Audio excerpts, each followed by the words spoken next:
Your support helps us bring you programs you love. Go to wyomingpbs.org, click on Support, and become a sustaining member or an annual member. It's easy and secure. Thank you. Main Street, Wyoming is made possible in part by grants from Kennecott Energy, proud to be a part of Wyoming's future in the uranium exploration, mining, and production industry, and by the Wyoming Council for the Humanities, enriching lives of Wyoming people through the study of Wyoming history, values, and ideas. I went to Manti, Utah to see if there was going to be another draft, and they said in the near future, pretty near, we're going to have somebody go. And I says, get me on that list. And when my mother got that thing, she says, you've got to go to the service. But she didn't know that I volunteered to go.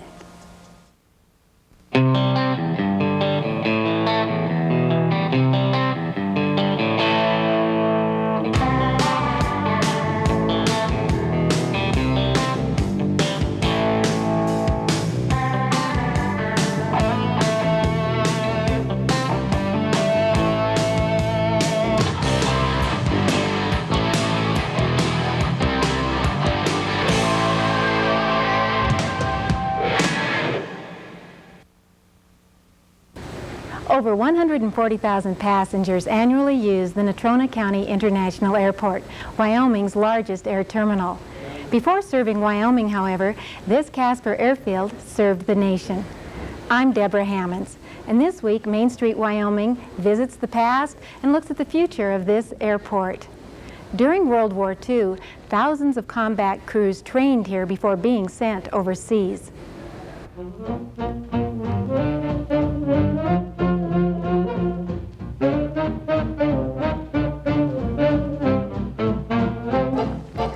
Well, as you can well imagine, this big flat surface out here was nothing but bushes. There were no trees. There was some wheat grass, and it wasn't farmed. It was just a prairie land, really, and wide open spaces, and they had to have a level area in which to start, and it was very desolate.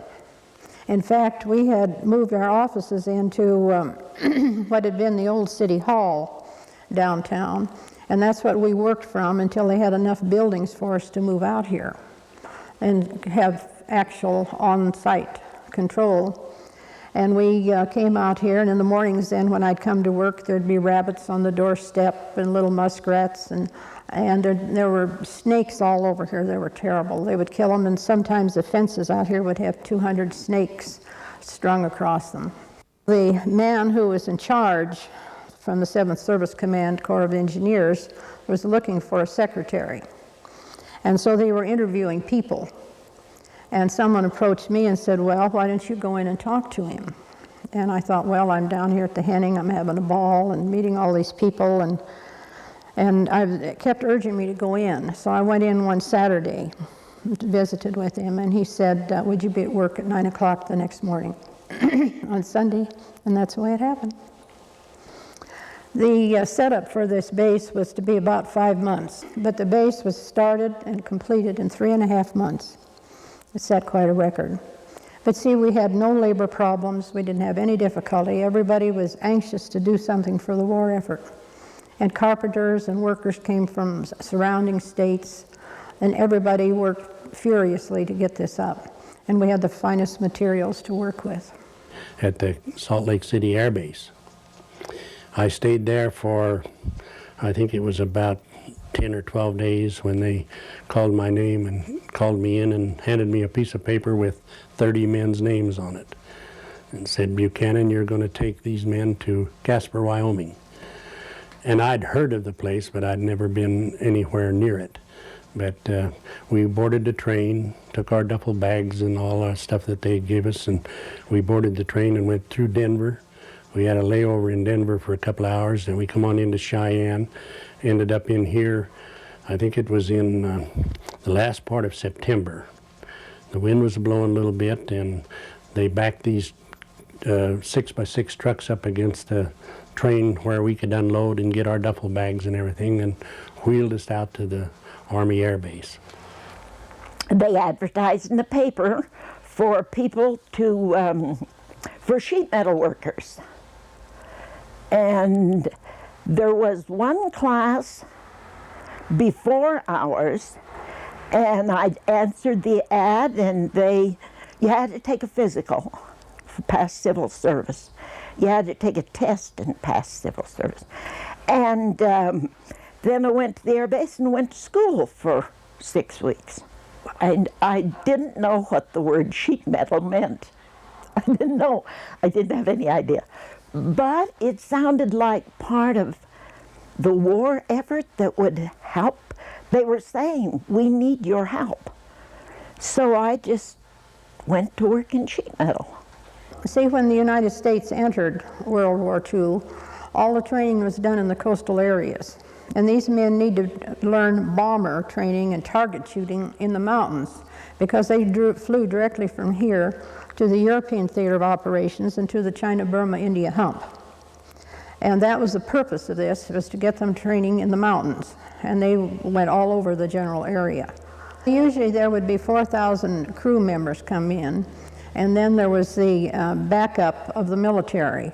And there were probably 200 of those people that were here all the time to keep things going. I believe there was 8 girls came out of the same class, much younger girls than I, come out of the same class that I did. And you always worked with a partner. They have a thing called an air gun, and they drive the rivets with the air gun. Then you have metal bars, all shapes. And so it was my job to put the metal bar against the other side of the rivet. It's called bucking the rivets, and that was my job.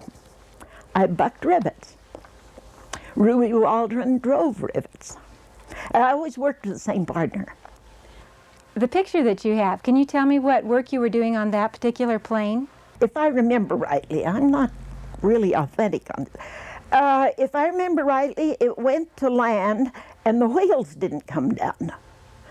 So the pilot brought it in on its belly and took the skin and bent off a whole bunch of ribs and of the underneath part of it, and took the skin off from probably right in front of the wings to back almost the tail gunner's position, almost the back end of it.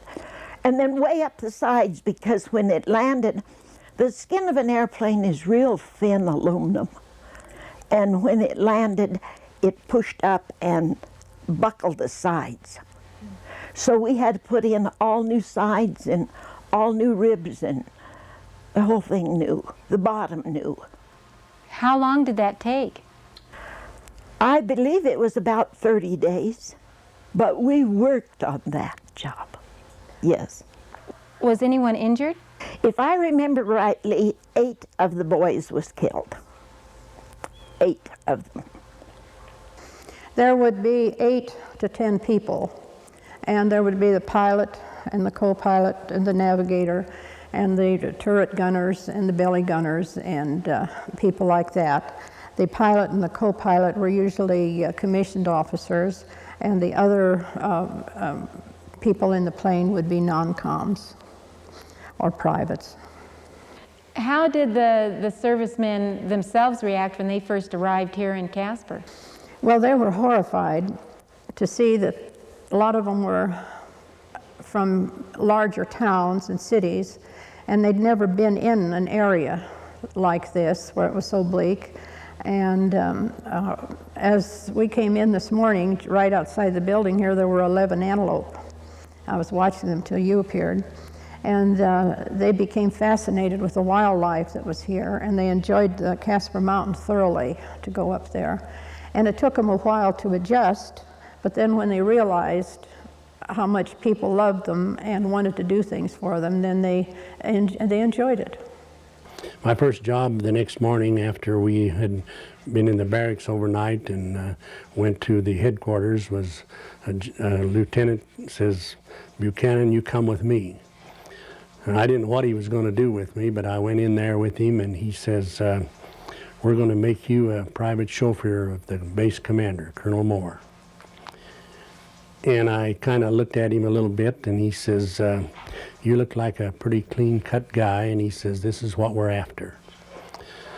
He says, would you take the job? And I says, yes, sir, I will. So I ended up driving Colonel Moore for about 3.5, 4 months.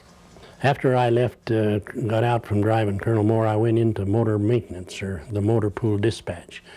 I was a dispatcher at the motor pool for quite some time. We would dispatch trucks to town and to other squadrons for cleanups, and the WWII department, we dispatched trucks down there. They'd have to go to town to get laundry or food or whatever it was. And I would work from sometimes 8 in the morning until 4 in the afternoon, and then I would change shifts. And I'd be on from 4 in the afternoon till 11, and then we would go from 11 till 7 in the morning sometimes. But we run this motor pool the clock around. This building in which we are now seated was the Servicemen's Club, and they could come over here and read and write letters, and different bands would come and play. We had USO downtown. A lot of those girls would come out here and dance with the soldiers. We would go there at nights, and a lot of us would play cards. Some of us would shoot craps, and some would read books. There was a piano in there, and sometimes you'd run onto a guy that was a pretty good piano player, and he'd play songs. A bunch of us would sing. We had good times in the Servicemen's Club out there. It was a nice place to go. A lot of the WWII ladies would come in. Sometimes this guy would play the piano, and we would dance a little bit. But it was a nice place to go in the evening. Well, as I say, this was such a desolate area, and the commanding officer, who was then Colonel Moore, approached the officer who was in charge of social services and asked him if they knew what they could do to make this building more attractive and more homey. So he talked with the men who worked for him, most of whom were artists and things like that, and they decided to do the history of Wyoming on the walls of this building. And so they visited with the Indians, and they visited with the Mormons, and they visited with other church groups, and they went down to the state office in Cheyenne and talked with people there, and finally put together the whole history of Wyoming from the beginning when the Indians were first here. And then they painted this whole story around the walls and over the windows and over the doors of this particular building, and it ended up with a flyboy looking up into the sky, which was appropriate at that particular time.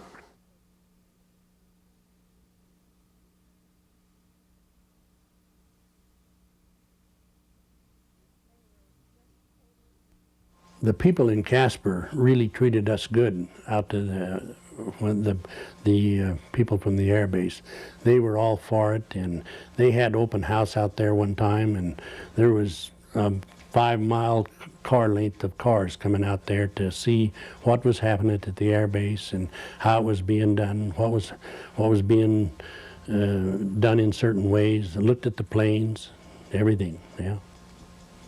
We worked on another airplane for quite a long time, putting a wing. It had dipped down and tore a wing off.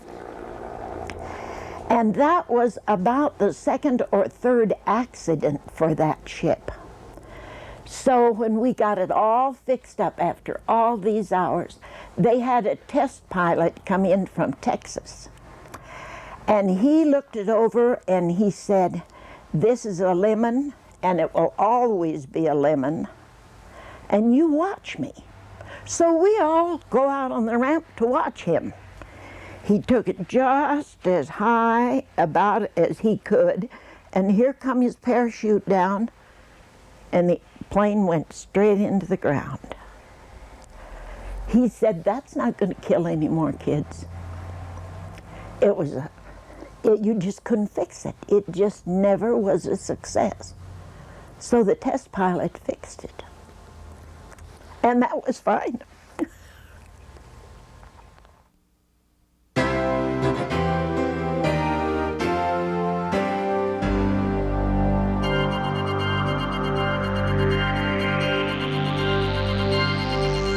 Well, I've been kind of a junk collector all my life, I guess. Just always saving stuff, and finally got too much to keep in the garage, so I had to have someplace bigger for it. Basically, they were just maintenance hangers. you know, basically built the same as probably 90% of the hangars built in World War II. Were all built from the same prints. The Hangar 5 down there is a little different. It's still basically the same design, but it's bigger than this one is. But most of it's built by hand. The holes were all drilled by hand, and a lot of hand work in them. But the nice part is the wood in them. You can't even buy wood in Casper like that anymore. They'd think you'd want to be building a grand piano instead of a hangar. There's very few knots in it, and really well constructed. The doors, you can push those doors open by hand, one person, so it's well built. Tell me about the planes that you have here. We have two MiG-15s. They're really the Polish model. They call them a LEM-2. They were used for surveillance and ground attack airplanes, and also to upgrade into the supersonic jets. They're from the Polish military. They had to get rid of so many for the arms agreements and that, and this is some of the stuff that they phased out. Well, they come from Warsaw in Poland to the coast on trucks, and then they were put on a barge there and went to Bremerhaven, Germany, and were put on a seagoing vessel there and shipped to Houston, Texas, then put back on a truck again and hauled up here on trucks. Well, the one's ready to run now. It hadn't been painted yet and that, but it could be done, you know, in a short period of time if we just had the time to work on it now. Everything else is pretty hectic around here, getting ready to race and stuff. So, well, it's designed in about 1938, and the original design of them. And this is a 1945 model here. It's a Navy model SNJ-5. The Air Force model's a T-6, so it's the same airplane. And almost all the free world used these as either advanced trainers or gunnery trainers and things like that. They used them they used smoke rockets and things in Korea to mark the targets for the ground attack airplanes, things like that. Can you describe how the race works? Well, it starts like a NASCAR start. Everybody's lying abreast on a pace plane. There's 6 airplanes that race and 1 pace plane. And after he starts the race, you're usually about 1,000 feet above the ground. And you pass in front of the crowd down to about 40 foot. The pylons are 40 foot tall, and it's usually a 3 to 5 mile course. And it's an oval course like a regular racetrack, only it doesn't have to be any set shape other than for safety of the crowd. What were some of the characteristics of the military planes of that age? Most airplanes are like there. Some have some peculiar bad habits that you might bring out in them, but most of them fly about the same. Some are lighter on the controls than others, react faster and things like that, but basically they're the same, especially warbirds. B-17, it's an easy airplane to fly. That they almost had to make them fairly easy to fly because most of the people didn't have that much experience or time, you know, in airplanes. They moved them up pretty fast, so they had to be pretty forgiving. We've almost always got some kind of wind here, but it's usually down the runway because they have a lot of runways too, so it's not all that bad really. I think it's a real good training airport for that purpose. There's a little of everything here. Tried to have something for everybody to have something to look at and enjoy. Never throw anything away.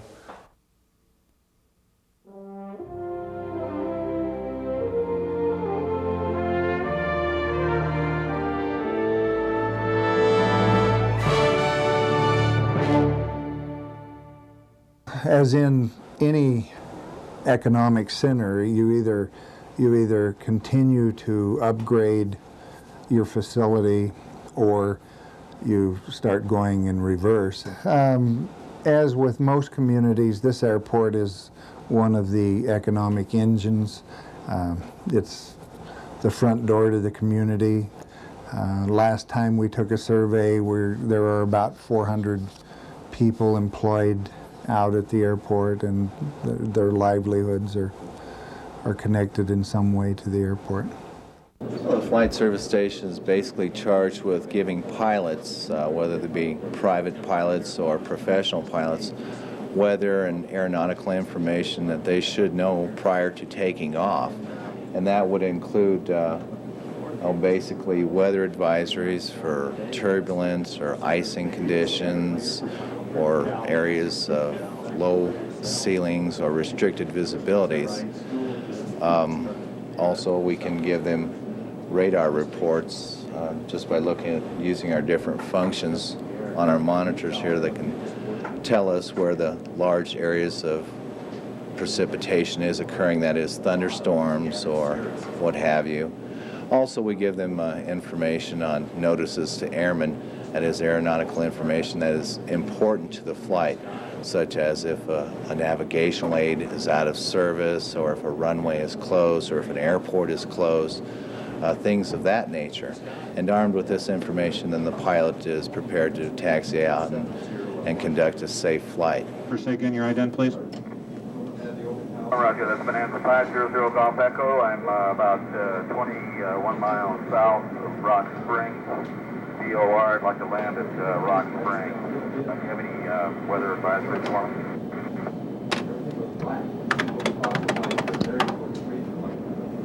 November 500 Golf Echo, Rock Springs weather 1-2000 scattered, 2-5000 thin broken, visibility 9 or 0. Temperature 6.8, dew point is 2.6, wind 350 at 5. Rock Springs altimeter is 3029er.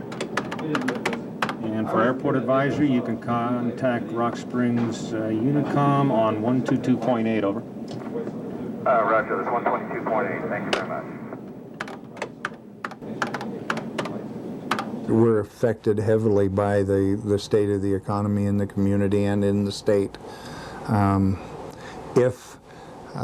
If the economy goes down, businesses change their travel methods and their frequency, and people's discretionary income goes down, and they stop their recreational travel, and the freight stops moving, and all of those things. When the economy goes down, we go down right with it. And it happens very quickly. Besides commercial flights, what other kinds of activities do you have here? We have 2 fixed base operators that operate from this airport. They do a variety of things such as charter and aircraft servicing and that sort of thing. One of the features that we have at the facility is a foreign trade zone, and we have for many years marketed that facility, and there are some opportunities for manufacturing here. In fact, the last 2 major companies that moved to the community both identified the foreign trade zone as one of the things that made the community attractive to them.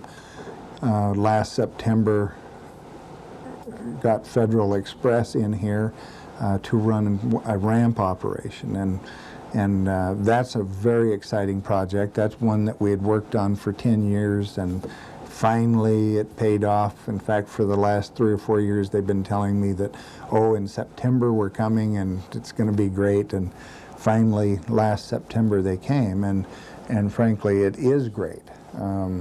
They fly a 727 from Memphis into here, and that arrives at about 5 in the morning, and then there is a fleet of Cessna 208 Caravan cargo airplanes based here.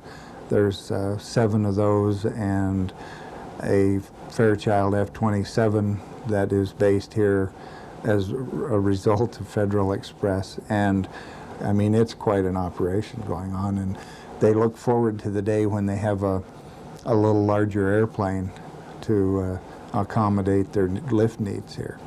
But the business continues to boom, and with the new mines opening up in Rock Springs and Gillette, they're looking at having to put extra flights in there daily, and so that means there'll be more aircraft based here and more pilots. And it's really a great operation. We like it. We're tickled we got it.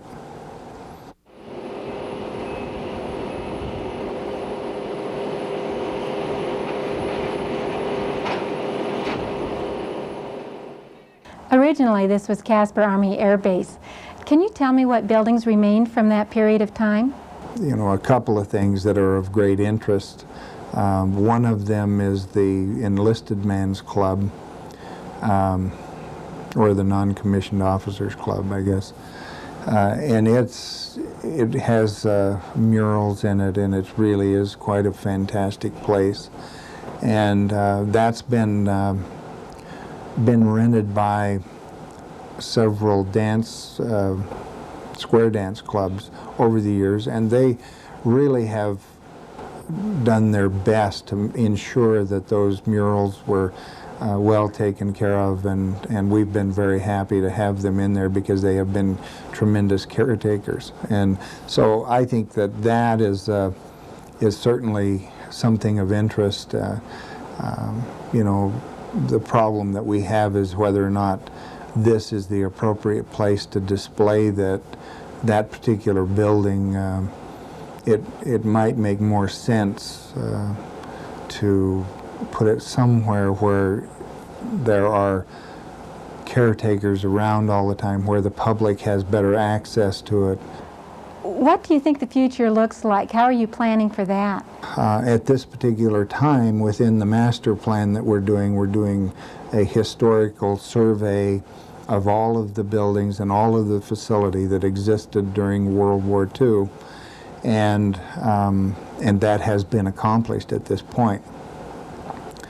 Next step will be to see what the results of that are, and are there any recommendations as far as you know, what is there anything worth really preserving or whatever out here. Just the 1st of July this year, a lady called me, and she had been one of the WWII, the Women's Army Corps, who'd been stationed here. And she had met her husband, who was a tail gunner returning from Italy and stationed here. And 50 years ago, the 1st of July, they were married in our base chapel. And that chapel now is the Lady of Fatima in Casper, and they moved that whole building in there, and inside structurally, it's just exactly as the way it was out here. So they went out to the church and got to go through it and renew their vows, and they were both just ecstatic. Others have come in, and I have pictures of some of the men and a crew that's leaving overseas, and they pointed themselves out to me, and it's been a real fun experience. And of course, they all remember this building and the fun times they had over here. And they all want to know about it, and sometimes we can find someone to let us in, and other times we can't. So some of them got to see it, but not all of them.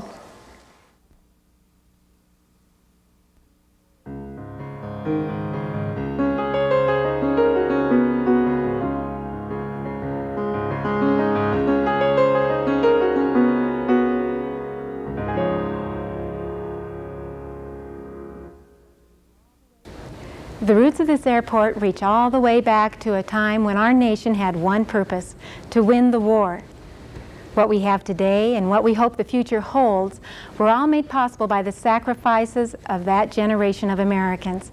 Our profound thanks to all of them. I'm Deborah Hammonds. Main Street, Wyoming is made possible in part by grants from Kennecott Energy, proud to be a part of Wyoming's future in the uranium exploration, mining, and production industry, and by the Wyoming Council for the Humanities, enriching lives of Wyoming people through the study of Wyoming history, values, and ideas.